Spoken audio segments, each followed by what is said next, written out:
Where do we find history books rewritten to match the beliefs of political leaders? Or misinformation campaigns designed to manipulate the public? The answers to these questions could be right here in America, as recently as the Kansas and Texas state legislatures' rewriting of school curricula a few years ago to favor their conservative religious views. Or the tobacco and fossil fuel industry's successes over the last 30 years or so at convincing millions of people that nicotine isn't addictive and that man-made climate change doesn't exist. Or we could be talking about Stalinist Russia, or countless political campaigns and news services around the world over the last 100 years. But actually, right here, right now, on this edition of Word Smatter, we're talking about the great George Orwell book, 1984. If you're not familiar with it, 1984 is a dystopian novel set in a world of perpetual war and omnipresent government surveillance, led by a mysterious tyrant known as Big Brother and his inner party of privileged elite. Their only interest is their own power and privilege. Everyone else, known as the outer party, is forced to work for the good of the inner party. Recently, we talked to Professor Jan Arnold about how 1984 relates to the goings-on here and now in American politics. What you do when you read 1984 is you start to really see things going on there that are established. You see those things becoming established now. And that has to do with media. It was only around the time of Orwell that it started to become clear that media had the kind of impact on society as it has, you know? What do you mean? Orwell came around at about the time when what we call behavioral science started to really take off as an understanding of the world. Behavioral science is only one aspect of our psychology, but it's the most fundamental aspect of our psychology. It's the most basic. It's the one you can rely on the most and has the least ambiguity about it.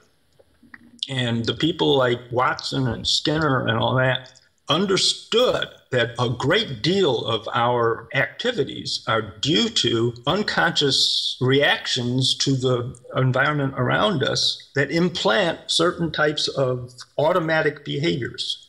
And it can be for reasons either of association, associating one thing with another, so that the one thing which is unrelated to the other can now become a trigger to bringing the other about. So, how does this relate to today's political climate? The political climate is completely about advertising. Advertising is just a business way of saying propaganda. Okay, but let's hear an example, please. The Republicans did not like the fact that, you know, they have a problem because of the pushback on Latinos and people like that. They decided they had to make a change because they want the Latino vote to be substantial.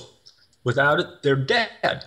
And so what is the thing that Reince Pubis says? He says, we have to change our brand. That's the term he uses, not our attitudes, not our way of thinking about things, not anything but our brand. In other words, we're going to have to find a new logo, not the product itself. So they live in that metaphor. To them, the metaphor is no longer a metaphor. It's what they are. They are a business.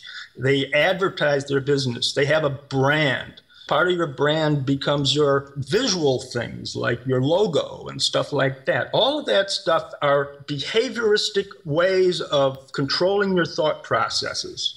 What amazes me most about my political conversations online since the age of Facebook, which is essentially the Obama administration, but what amazes me most, I think, is the lies that won't die. People, especially on the conservative side, just keep repeating the same nonsense about Obama, about gun control, about the environment, about whatever, even though it's been refuted numerous times over numerous years. Well, but the repetition is a major part of the Orwellian background that they have.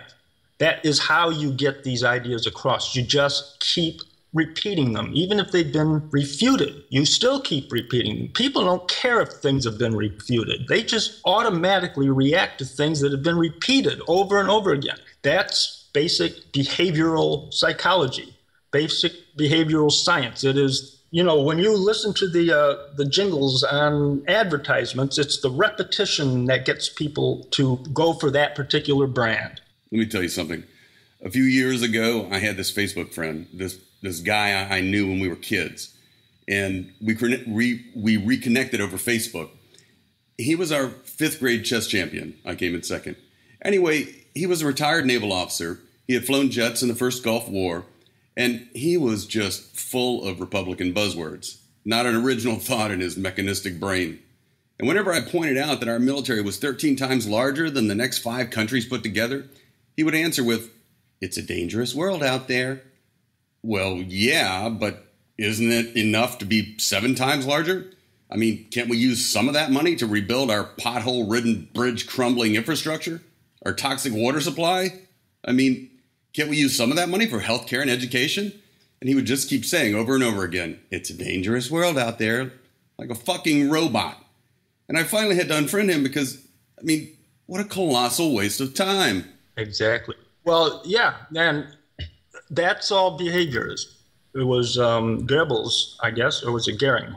Goebbels, I think, who brought up the concept of the big lie, and the big lie is a major element in 1984 as well.